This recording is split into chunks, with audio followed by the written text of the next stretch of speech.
Hi, my sweet friends. This is a grapevine wreath I picked up at Michael's and I painted it white. And for the part that wraps around it, I used burnt umber paint for that so it will stick out some more. And then I grabbed a handful of toothpicks from my pantry. These particular toothpicks have points on both ends, sharp points. And I just painted those with the same burnt umber paint and then I cut them in half. Now I'm going to use some hot glue on the end of it, and with the point sticking out, I'm going to glue them all over my wreath in different directions so that when I'm finished, it looks like the thorny crown. I'm sure there were more thorns on the crown that Jesus wore, and I can't imagine the pain that he was in when they pushed it down into his head. On top of already being flogged, I just can't imagine the pain and agony he was suffering.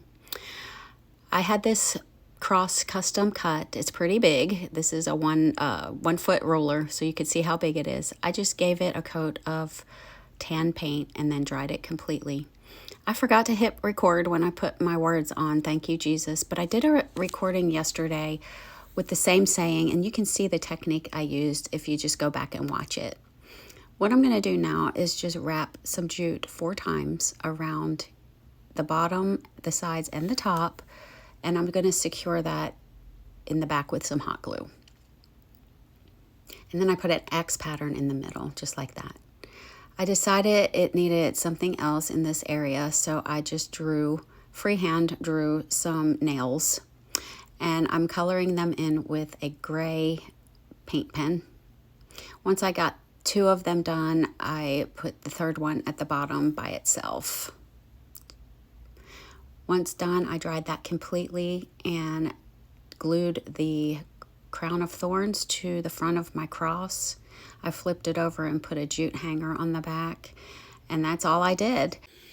And y'all, I am so sorry I'm being so somber and like so low key, but anytime I think about what Jesus did on the cross for me, I get super emotional. And not just because it's Easter time, just anytime. Literally anytime I think about what he did for me on the cross, the most undeserving human being on the planet.